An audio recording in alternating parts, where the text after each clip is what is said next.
Padre da 40 giorni muore di infarto. Apriamo con questa notizia l'edizione di oggi di Edicola Belluno, edizione di giovedì 26 febbraio 2026, notizia che troviamo nell'edizione del Gazzettino di Belluno. Luca Sandoni, 53 anni, si era appena seduto in pizzeria quando si è accasciato stroncato dal malore. Inutili soccorsi, lavorava per un'impresa edile. Il piccolo Gabriel era nato a metà gennaio ed era il primo figlio, domani il funerale. Stroncato da un infarto in pizzeria, non c'è stato nulla da fare. Il cuore di Luca Sandoni ha smesso di battere a soli 53 anni martedì. Era in pausa a pranzo alla Bella Napoli in via Feltre a Belluno con un collega che stava andando in bagno per lavarsi le mani. Luca si era appena seduto, di colpo si è piegato in avanti accasciandosi poi al suolo. Immediata la richiesta di soccorso al 118, il medico arrivato in pochi minuti dal vicino ospedale San Martino ha praticato tutte le manovre previste in questi casi per far ripartire il cuore, ma ha dovuto arrendersi dopo oltre un'ora di tentativi. Luca Sandoni era un dipendente modello, era assunto da anni alla ditta edile Vanni Canzan con sede a Sospirolo, mai un problema, sempre affidabile, davvero una bravissima persona, lo ricorda il titolare, uno dei migliori imbianchini con cui però la sorte non è stata benevola. Luca Sandoni era diventato papà il 16 gennaio del piccolo Gabriel, un figlio voluto e cercato a lungo con la moglie Carla Ellen da Silva. Finalmente era arrivato riempiendo di orgoglio Luca, che però ha potuto goderselo solo per poco più di un mese, poi un destino crudele lo ha strappato la vita, mandando in frantumi progetti di giorni insieme, giochi da fare, viaggi da intraprendere, cose da insegnare a suo figlio. Il funerale di Luca Sandoni è stato fissato domani alle 15 nella chiesa parrocchiale di San Giovanni Bosco a Belluno, da dove si proseguirà per la cremazione. Oltre alla moglie e al figlio neonato, Luca lascia nel dolore la mamma Matilde, i suoceri, la sorella Arianna, il nipote Andrea con Laura e Matteo, la cognata e i cognati. Si potrà farli visita oggi dalle 9 alle 12 e dalle 14 alle 17, oltre che domani dalle 9 alle 12 e dalle 13 in poi alla casa funeraria Donadelle in via Marisiga 97 a Belluno. L'articolo è a firma di Giovanni Longhi e lo troverete a pagina 5 del Gazzettino di Belluno. E sempre a proposito del Gazzettino di Belluno, diamo subito uno sguardo alla prima pagina. Ovviamente la notizia in primo piano è quella che abbiamo letto poc'anzi: muore in pizzeria davanti ai colleghi. L'approfondimento di Longhi lo troverete a pagina 5.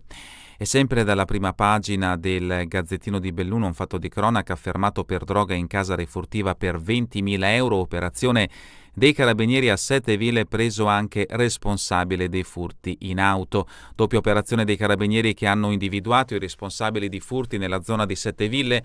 Un residente nel Basso Feltrino, individuato con ferite alle mani, dovrebbe essere l'uomo che ha rotto i finestrini di diverse vetture per rubare quanto trovava all'interno. Un 35enne residente a Segusino, fermato ad Alano e trovato in possesso di droghe e di un coltello, non ha saputo spiegare come e perché era in possesso di beni per 20.000 euro. Refurtiva di furti nelle case della zona. L'articolo di Mondin lo troverete a pagina 9.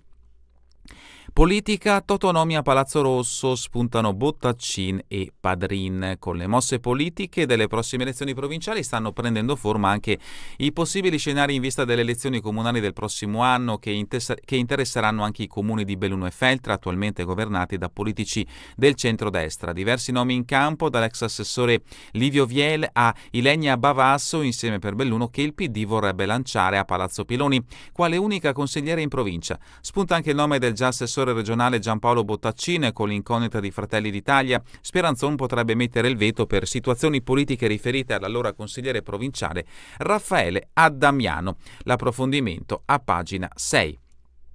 Politica ancora, Del Bianco: potrei ricandidarmi segretario del PD ma non lo farò. Per il Partito Democratico sarà un autunno di congressi, sia per quello regionale sia per quello provinciale, con Alessandro Del Bianco che alla carica di segretario aggiunge quella di consigliere regionale. A prescindere dal fatto che lo spirito dello statuto non prevede il cumulo di incarichi, spiega: non mi sarei ricandidato. L'articolo di Giovanni Santin a pagina 6.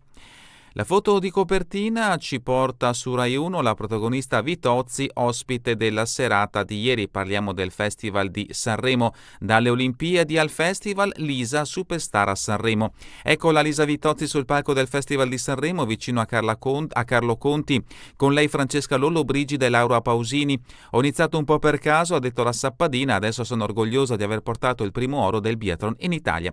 L'approfondimento lo troverete a pagina 3 ed ecco appunto la campionessa oro olimpico assieme a un'altra campionessa, la Lollobrigida, appunto, sulle reti televisive di Rai 1 in occasione del Festival di Sanremo. Longarone, il modello dei giochi da riproporre per la fiera, Alemagna sgombera di auto, scorrevole come non mai per la maggior parte delle 2 settimane dei giochi, e Longarone valorizza come hub logistico oltre che commerciale. Le Olimpiadi hanno mostrato nuove potenzialità per la strada verso Cortina e per il quartiere fieristico, e qualcuno pensa già come utilizzare questo esperimento quale leva per un rilancio sia del turismo sia della fiera. L'articolo di Damiano Tormen lo troverete a pagina 2. A pagina 13 di Bona firma questo articolo: Cortina si riapre la storia della piscina di Guarnier. Per la riqualificazione della piscina comunale di Guarnier a Cortina d'Ampezzo parte la gara per assegnare i lavori. Non c'è ancora la data di inizio delle opere, altri mesi andranno a sommarsi agli oltre 14 anni trascorsi dalla chiusura dell'impianto sportivo, turistico, ricreativo avvenuta nel gennaio 2012, quando caddero alcune tavole di legno dalla copertura della piscina. Sport, nuova stangata sul Cavarzano, 3 tone di stop a Stefano Casone e Gianmarco Brotto, l'articolo di Dauru a pagina 14. Dino Brida invece firma questo articolo a pagina 15, Belluno, l'arte di Bortotti tra pittura e ceramica, la monografia. Gabrieli a pagina 10, Sedico, cambiano i criteri d'accesso nei punti rifiuti di Valpe, da marzo sarà necessario presentarsi agli ecocentri di Valpe muniti di documento di identità, conferimenti solo per i residenti. Dal Gazzettino di Belluno passiamo al Corriere delle Alpi, in questo caso la notizia in primo piano ci porta a Cortina già pronta al bis. La vice sindaca Alverà, accessibili gli spazi degli impianti, in testa allo stadio del ghiaccio, gli albergatori, le nostre strutture inclusive. La prossima settimana partono le Paralimpiadi, adeguate tutte le infrastrutture sportive. Cortina ora sotto con le Paralimpiadi, il comune ampezzano si prepara a ospitare un nuovo grande evento internazionale facendo piccoli adeguamenti alla struttura e alla viabilità per rendere perfettamente accessibile il paese a tutti gli atleti e agli entourage. Abbiamo già adeguato tutte le infrastrutture sportive, dice la vice sindaca Roberta Alverà, e Sandra Ruati, presidente degli oltre 50 alberghi della Conca Ampezzana, sottolinea: gli alberghi inclusivi sono la nostra eredità olimpica. L'approfondimento di Micheli e Dalmassa vi aspetta a pagina 2 e a pagina 3. Il campione paralimpico De Silvestro, orgoglioso di essere portabandiera, un argento ed un bronzo alle Paralimpiadi di Pechino 2022, ora è tempo di concentrarsi su Milano Cortina 2026. L'articolo di De Rosa a pagina 5. De Barba invece firma questo articolo che troverete a pagina 23, ondata di colpi nel Feltrino, furti in casa, presi i ricettatori con 20.000 euro di refurtiva, furti nelle abitazioni nel Feltrino, 2 persone denunciate per ricettazione avevano in casa refurtiva per 20.000 euro. Limana lo picchia per il telefonino, condannato a 3 anni e 4 mesi, botte per rubare lo smartphone, giovane bellunese condannato a 3 anni e 4 mesi per rapina impropria e lesioni gravi. L'articolo di Sosso a pagina 25. La foto di copertina del Corriere delle Alpi: mancano solo 200 metri per finire l'opera, la bretella provvisoria è in preparazione. Palarossa, per aprile la galleria sarà completata. Una immagine di questi giorni del cantiere della galleria Palarossa, in questo caso notizia che ci porta a Lamon. L'articolo di Milano lo troverete a pagina 24. Ancora da Cortina, stazione di Mortisa, Socrepes gira la prima cabina per il collaudo. Nuovo guaio per il cantiere della cabinovia Apollonio Socrepes, opera voluta da Simico per i giochi. Martedì sera la strada di Mortisa è stata chiusa per lo sversamento di calcestruzzo dal muro di contenimento appena fatto. Ieri intanto la prima cabina dell'impianto è entrata finalmente in funzione per il giro di collaudo, un momento tanto atteso. L'articolo vi aspetta a pagina 28. Il progetto Carni di Selvaggina Belluno Doc prende sempre più forma. Il progetto per la realizzazione della filiera delle carni di selvaggina della provincia di Belluno. Dopo la presentazione del piano, ora si passa alla fase operativa grazie alla conclusione del bando che ha assegnato i fondi per l'ammodernamento delle infrastrutture e l'acquisto delle attrezzature per realizzare i centri di lavorazione della carne di conferimento. Il prossimo passo? La realizzazione di un marchio DOC. L'articolo di Dallanese a pagina 17. Dalla politica regionale via libera della Giunta, bilancio regionale da 19 miliardi, 42 milioni vanno alla Pedemontana, 42 milioni di euro per la Pedemontana emerge dal nuovo bilancio di previsione 2026-2028 del Veneto approvato ieri dalla Giunta, del valore complessivo di 19 miliardi. L'articolo di Berlinghieri lo troverete a pagina 12.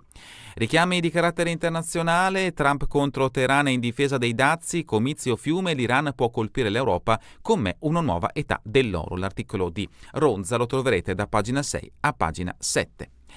Ed è davvero tutto per questa edizione di Edicola Belluno. Vi ricordo che torneremo in replica questa sera via streaming alle 20, domani mattina all'1 ora locale italiana. A voi tutti un buon proseguimento di giornata in compagnia come sempre di Radio ABM, la web radio dell'Associazione Bellunesi nel Mondo.